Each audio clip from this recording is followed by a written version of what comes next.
Okay, so now we are back in Northdark for the next section of the quest. It's actually been, I think, 2 weeks since I last recorded because you have to go through all this like sort of silly currency progression, whatever, to unlock a thing, and I unlocked a thing.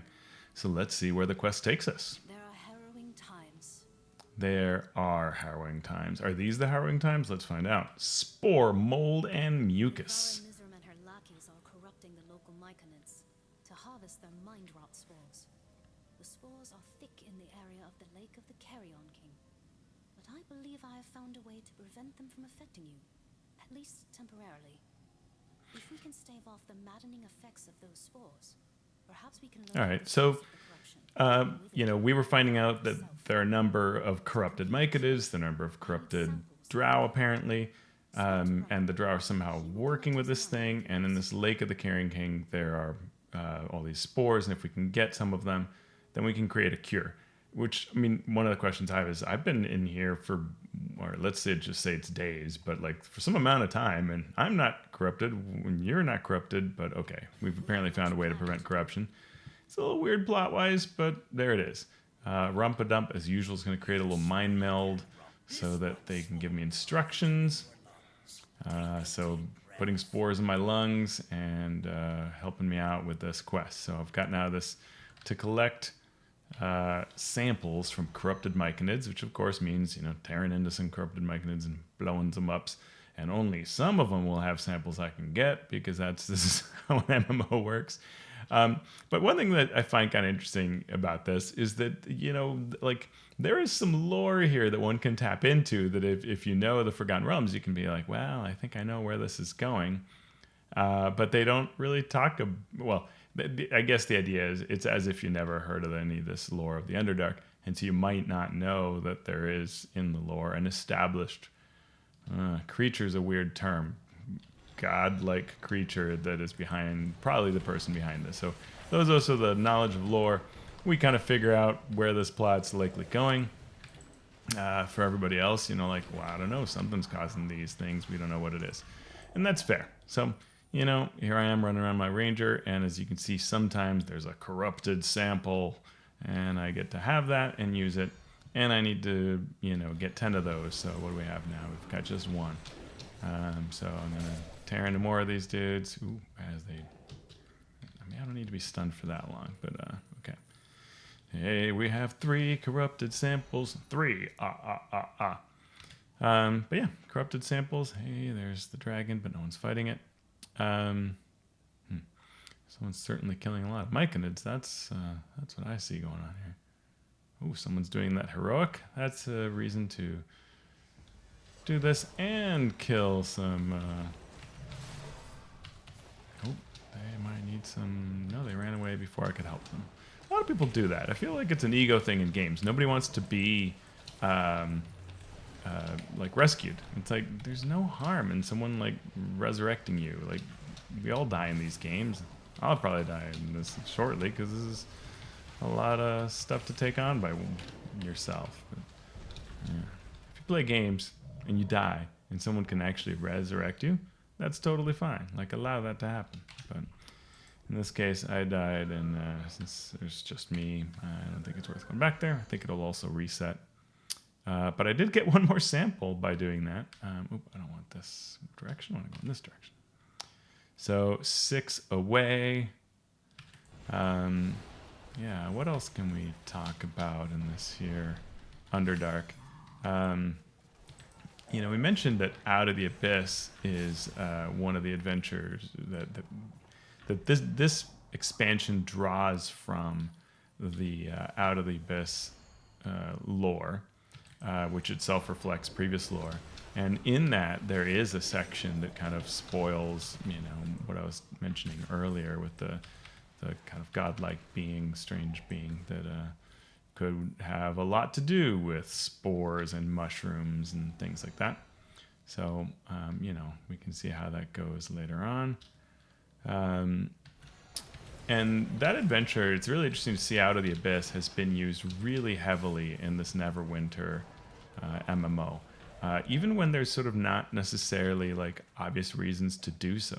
We've seen they'll just take a particular character from it and use it in an expansion. Obviously, a lot of times when it's something to do with, it's in the Underdark and so on. So it's not like it's illogical, but it's interesting how much they like those pieces. And sometimes they've felt to me like, they're fine pieces, but they're not like an absolute fit with what they chose to go through. And they still went with this sort of out of the abyss character as somebody to engage. So interesting.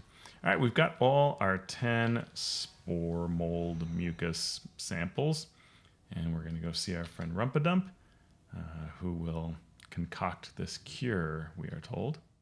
All right. We have everything we need to protect your mind from the mind rot spores. Yeah, and hopefully yours too. Now we need to find the source of the corruption. Oh, find the source of the corruption. Yeah, okay, so the stench of corruption. Locate the entrance to the mycelial depths. I am sure of it. So we're trying to find this Ilvara Mizzrym who retreated from the tower at the end of that scene. And where could they be? And we can't track it with an alchemical solution, or track her, I guess. So, hey, Rumpadump can help us somehow to find Neart Elamshin. I feel like this is all like, I'd be shocked if anyone follows that, what is even happening there, story-wise. But yeah, it's sort of, I think it's hard in this format probably to figure it out. Here we go. Here's our reveal. This is put together, like, this is a good example where I think, like, I don't know that someone follows what a big reveal this is. The smell of corruption, I've smelt it before, felt it, is the stench of Araumycos, a false god of the myconids. He is near and he is decaying. Go to the lake of the Carrion King, my thought will go as well. I will smell the odors of that place and guide you to their source.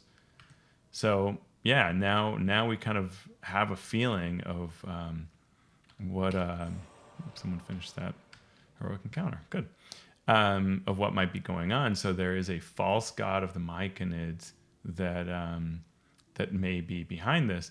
And we don't get, unfortunately here, we don't get much explanation. So I'm going to pause here for a second. And I'm going to read from one of the great sources that's out there, the Forgotten Realms wiki.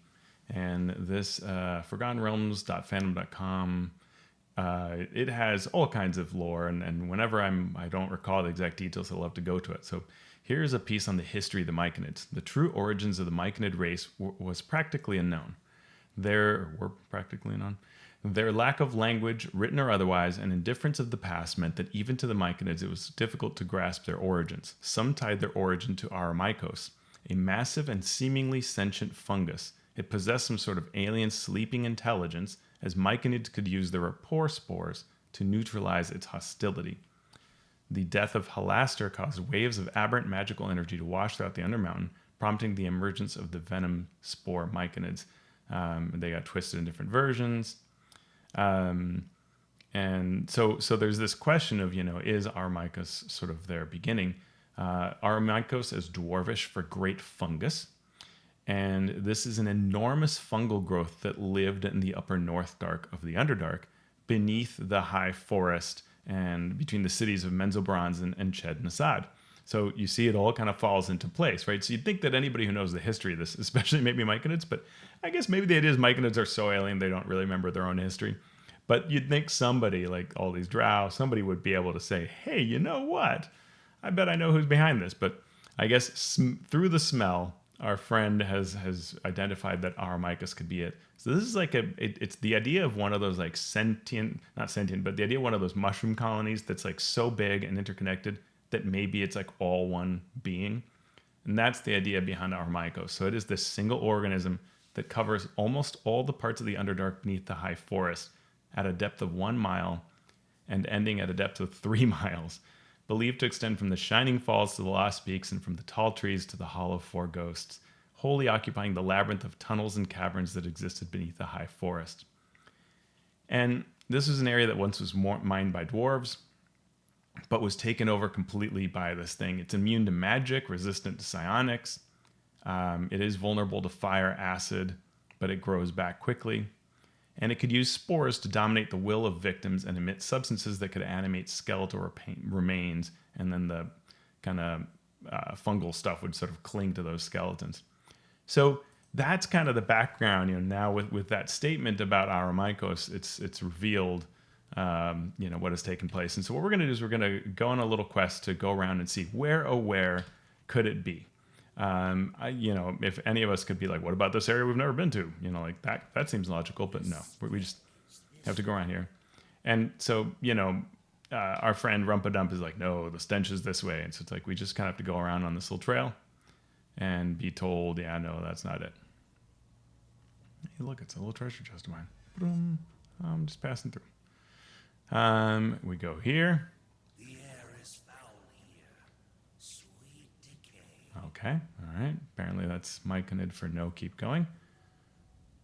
I can feel the decay of All right, getting warmer. Yeah, that's a getting warmer from our friend Rumpadump. Thank you, Rumpadump. Great name, right? That's the thing as Dungeon Master that's really funny, is that when you're running the game of Dungeons and Dragons, a lot of times you like come up with a name that you think is cool, and then like someone in the party realizes it rhymes with something, usually something sexual or some swear word, and you're like, oh no.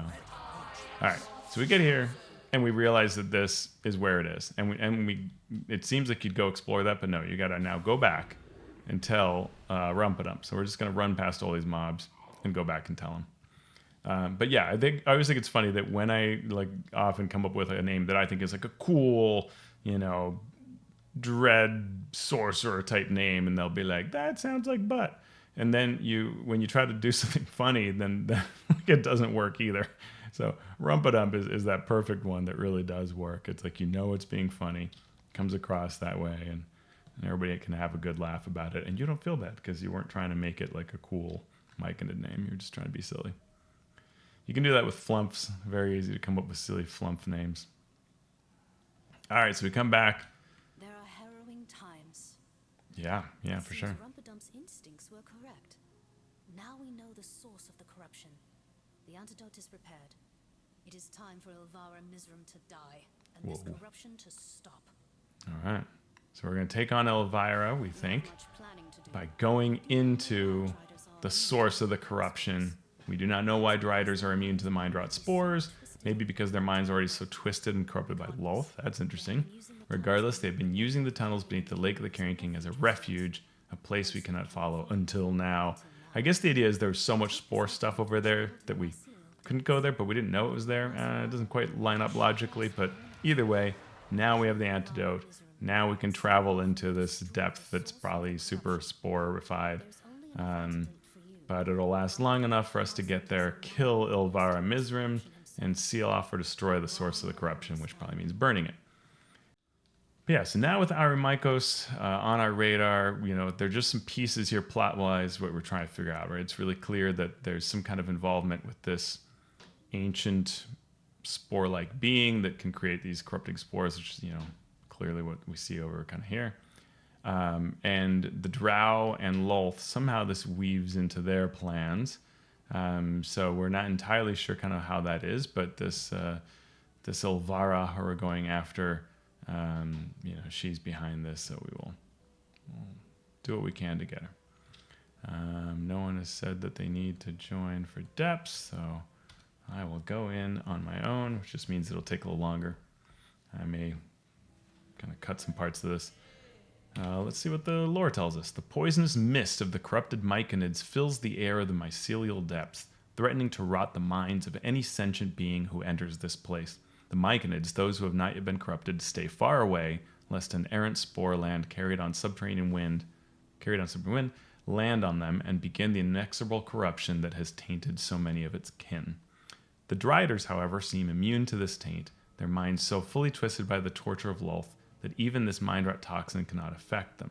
And so Elvira, Mizzrym, and her lot seek refuge here where no other can reach them.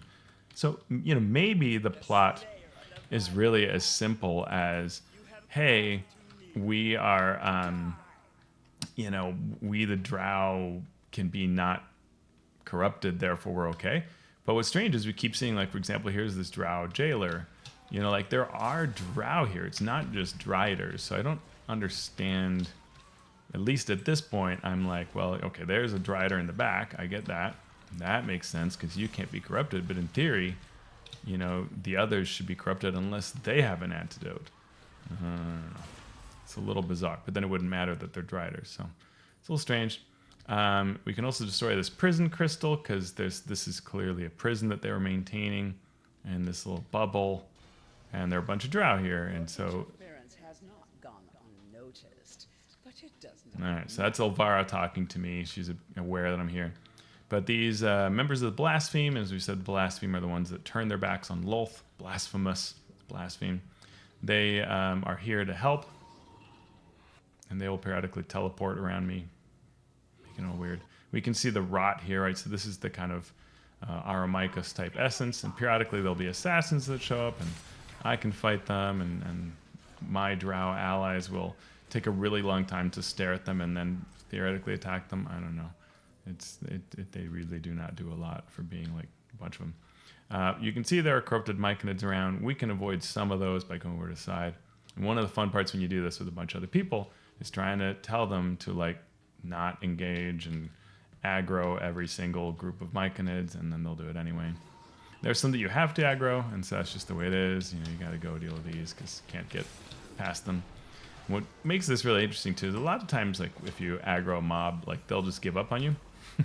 But in this place, they will follow you to the ends of the earth, which is really very annoying because you're kind of hoping that you can just keep going and ignore them, but no, you've got to fight anything you aggro, and it'll come after you. You know, as usual, cool looking place. A lot of this, the land that we're looking at here, the kind of maps, they are made from the reused parts of the Undermountain expansion, which I covered in one of my earlier videos. So it's fine, it looks cool, but it's not like new. It's repurposed from the old build that they did. Come up towards more of the plot side of things. We get to Stillwater Pool. This is also part of kind of recycled content that's used from the Undermountain campaign. So I'm fighting all these corrupted myconids to make my way towards where we think Ilvara will be. This is a really cool, again, it appears in the Undermountain piece, but it's just neat, like that idea. It's something that we often forget to do in stories, to describe the vastness of what can be out there. Just, like you're essentially walking a hallway or a narrow area of rock, but just what do you see, right? And sometimes opening it up and showing the wonder that can be even the Underdark is really a cool idea.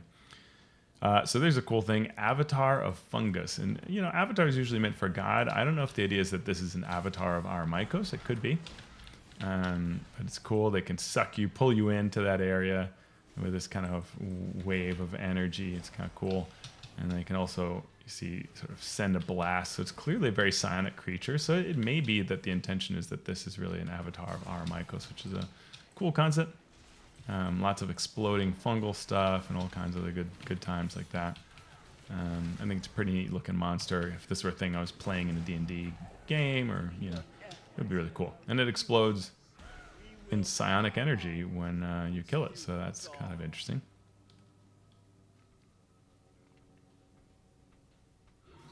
There are traps here. You can see a little square that's a little visible. That's a trap.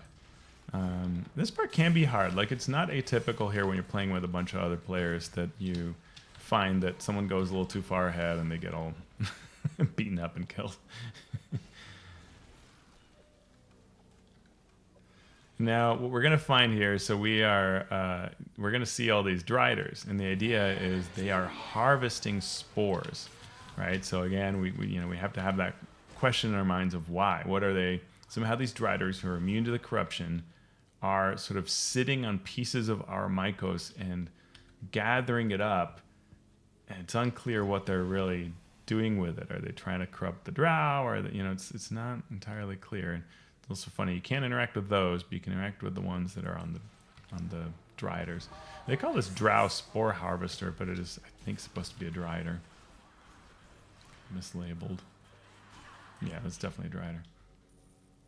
So we go to the ones where they are, and we ignite the Araumycos growth. It even tells us what it is. So you can see we're burning it away, and that allows us to kind of get rid of the corruption that's there, which was part of our quest. Here's another guy. And the voice is a very Lolth kind of servitor voice, and underscoring that concept. So clearly harvesting growth, something involved with Lolth, service of Lolth. Lots of myconids that are involved in this. You know, it's not just Drow, it's the corrupted myconids somehow working with them. I guess because they created the corruption, then, you know, I guess that would explain it. Like, we created we're manipulating the corruption of Araumycos, which is causing the myconids and maybe other creatures to somehow fight others. Maybe it's as simple as that as a story. It's hard to say. We've burnt 50% of the Araumycos growth that we need to grow or corrupt, and that's kind of the concept, is that we have to kind of do some of this corrupting. I'm just gonna, yeah, there's a whole bunch of dudes here. We just have to fight them all. Sweet, that should do it. So when we light this on fire, you'll see that the other ones disappear. Sort of like, you did enough, they magically vanish. So you don't have to deal with them. But there are a few other bosses that we have to do. And you can see, if you know, like, it's very cool. This is, you know, again, a piece of Undermountain that they've recycled. They're using the same kind of layout, art, etc. But they've added to it all of these spores to make it really clear that there's this very bad corruption going on. And, yeah, we're going to take these last ones out. Myconids and Drow working together. Mass hysteria. That's the way it is. And, you know, something that's interesting, you know, after this campaign, we're going to see the next two campaigns that are out. So there's one that's already out, which takes us to the Drow city of Mizzrym. And then after that, we're going to see more kind of parts of it, which is really neat. So it's quite impressive how, here we see Ilvara and Drider form. It's quite impressive how this game has expanded upon, you know, the lore of the game and how much they've added to it. So yeah, they're here harvesting that stuff. We've found Ilvara. Die. You will feed Araumycos, and I will only grow strong. You will feed the Araumycos, and I will only grow stronger. Okay, it's not entirely clear how, why, but there's something going on with that. Clearly trying to gain power through this corruption. You will fuel the very madness you seek to stop. Okay. I will not fail my queen again, she says, and then dies. So now we can cauterize the Araumycos. We sort of can light it on fire. And when we do that, then that completes the quest. And it says here, the exact origin and nature of Araumycos eludes Toral's boldest and brightest intellectuals. What is known is that it is an intelligent organism of immeasurable size, which can be evidenced by a presence spanning the whole of the Underdark. It appears as spongy gray clumps of fungal matter that cling to cave surfaces. And that doesn't really match the coloration, but okay. Rumor has it that the growth's spores can be used to control minds, but whispers are whispers and little fact is known. Okay. Some denizens of the Underdark theorize that Araumycos is a bizarre side effect of the phase risk, the magic radiation that pervades the cavernous depths. Makes a lot of sense. Conversely, some myconids believe it to be an extension of the Carrion King himself. No matter what people say, the true nature of Araumycos has yet to be revealed. All right. So there you have it. We have managed to go into the depths. This is, by the way, a fun little lore piece. Descent into the Depths, the name of this quest, is a homage to a classic adventure, Descent into the Depths of the Earth, which is the classic Drow adventure that takes place near the end of the storyline in the Against the Giants series, and then the Drow series that comes after that, and very original adventures for Dungeons & Dragons that came out. So it's a fun kind of, you know, tip of the hat there to use that name. But the immediate threat is Okay. So there you have it. The immediate threat is gone. Somehow, exactly the mechanics of this isn't clear to us, but whatever we did, not only we've defeated the two top people that were involved, Mizzrym and Ilvara Vandry. Ilvara, Mizzrym, and Ilvara Vandry. We defeated those two Drow sort of priestesses that were involved. And of course, we saved the original Drow that we're trying to recover. And the corruption has been sealed off. I don't know how that happened, but somehow, maybe they're saying that the source of it was what we went and burned, and now maybe it's not growing further, I guess. But there is still corruption between the myconids. So I guess the point being, you still can do more quests to make this a longer experience. All right, what is the plight of the blaspheme? So now we can go and actually go back to Bruenor. If you remember, Bruenor Battlehammer sent us on this quest to seek Braylon Janquay. Now we can go back to the very beginning of what was happening, which is Braylon Janquay had contacted Bruenor with something going on in the Underdark. We clearly have found what that is. So time that Cerebel and I see to our greater mission. So you remember, they were traveling when they came upon all this. And, you know, thank you for coming across, they say, and helping us find Braylon and all that. And perhaps our paths will cross again, which of course they will. So we can talk here to Cerebel, who's the person we rescued from the tower. Minolan tells me you'll be leaving soon, is what I'm saying. And she says, now that Ilvara is defeated, forces are scattered, but still there's a lot left to do. We did not come here seeking war. We were heading upwards towards the surface in search of peace.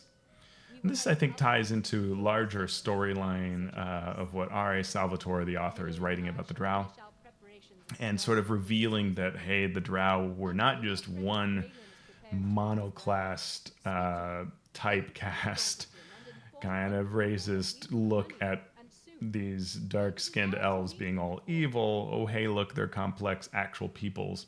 And so part of that is creating ties to the other Drow that have actually been around. We're now going back and saying that there have always been these Drow that were not part of Lolth's camp, and so there are missions going on to involve that. So yeah, speak to Braylon, then return to Gauntlgrim and let the king know that we're going. Okay, you're going to get me with the king. We'll talk to Braylon Janquay, and he says, Savior of the mushroom. Here in the Northdark Reaches will settle, I believe. so he sees things are going well. Rumpedump will be able to reclaim the area from Ilvara, and Braylon's part is done. And he's going to Gauntlgrim, going to talk to King Bruenor as well as others on the surface. Again, that's probably like other friendly Drow that they now understand are out there. And, you know, if you go to Gauntlgrim, find me there. So, okay. We also can take, this is just the weekly Descent into the Depths quest. And so we can go to Gauntlgrim. So we'll go there. And here's the Underdark map. This is new content we haven't done yet. We've been in the Northdark Reaches. In the past, we've been in Manteldareth. Now we go again to Gauntlgrim. There are a number of quests that are involved in Gauntlgrim, which is fun. It's a cool place. A lot of neat history there of the ancient dwarven halls, which Bruenor Battlehammer works to reclaim. All right, here we go. So we're here again. People are feasting in his hall. We can, if you remember the three people playing the weird cheese game. Sounds like something's brewing. So we can talk to these folks. They have Cerebel and Minnow and Fair in the waiting area with a bunch of other Drow. They didn't like them to seek an audience with Bruenor. So they're seeking an audience with a Bruenor. Something must be amiss. Flower's lucky I ain't got time for gloating. You won the game. Of course I won. Bow before the cheese lord. So, okay, you know, that probably shows up in one of the books that I haven't read, and you know, there's some fun there. And we can talk to all three guards, and you know, did you win? I lost spectacularly. Samantha's bursting at the seams of cheese. I need to go back on dairy anyway. Okay, this is really weird, but okay. And then we're supposed to be all serious when we talk to Bruenor. You're amongst allies in these silver halls adventure. I have returned. I have news, and of course he's heard the news because Braylon got here before me and says the region's secure thanks to you. So at least he didn't try to steal the thunder or steal the praise. Mill and Faye and Cerebel are journeying to Gauntlgrim. And Tunnels for war, are they? and Braylon says that they're not here for war, they're here for something else. 2 or 20. But We'll see, me friend. We'll see.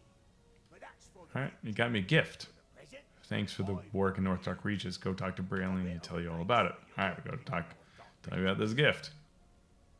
Fancy meeting you here. Remains much to do, blah, blah, blah. We say goodbye. I owe you my life. I'll not forget it. King Bruenor has arranged for a gift to be delivered to the sporing tunnels for you.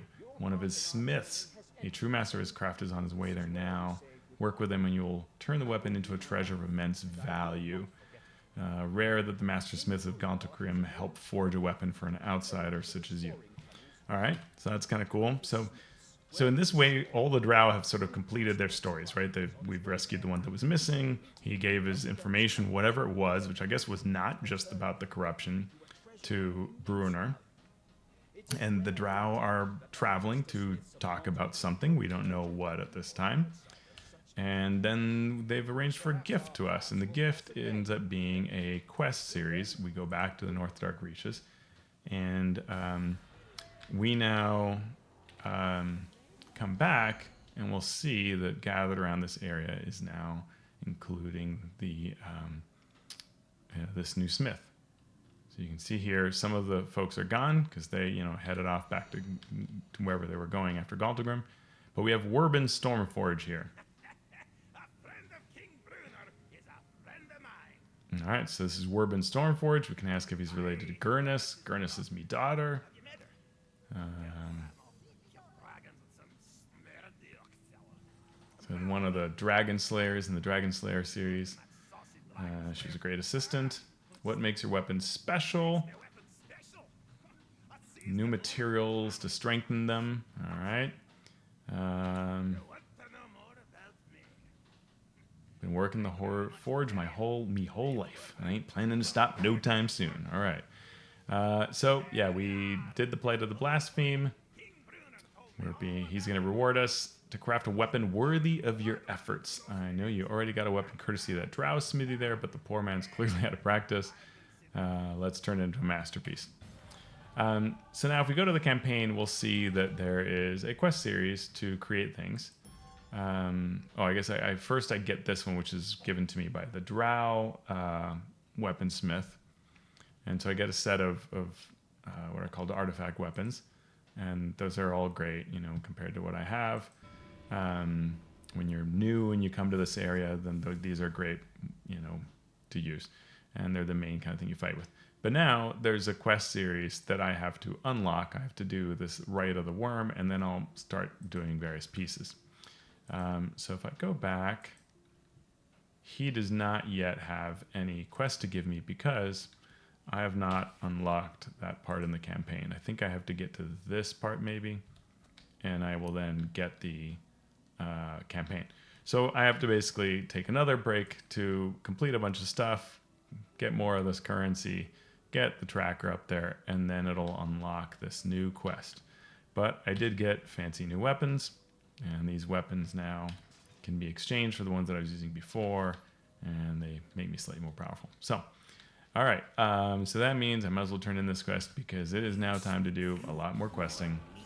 And next time we'll resume when I am ready to do this series of quests that are all about unlocking the weapons, which is an interesting way to do it. I mean, the idea is we've ended the storyline here, and I'm solely now questing to get this reward from the smith, which you'll see will involve getting a number of pieces of that are needed for the construction of this weapon.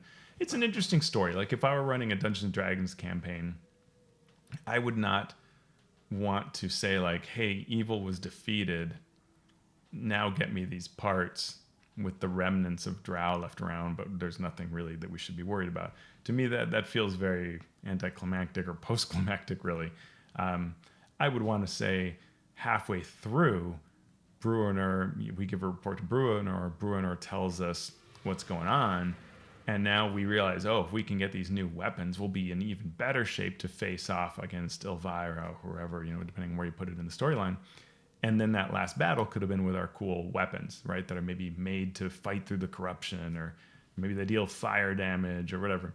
To me, that would have been pretty neat, but it sort of strangely comes at the end. So you feel like you finished the story, and now you're just gonna figure out, what these weapons are by going through this kind of process here. All right, but that's it for now, and we'll come back to this soon. If you like the work that I do, please consider going to the Drive-Thru RPG site to pick up the 2 products that you see here, or to the DM's Guild to find my work that is available there. If you go to alphastream.org, you can find lots of ways to support me, from Patreon to checking out my videos like this one, reading my blog, supporting the podcast of Mastering Dungeons. And you will find that if you join my Patreon, you will get both of these products that you see here for free. And just signing on to my mailing list at alphastream.org will get you one of them for free. Thank you so much for watching and supporting my work.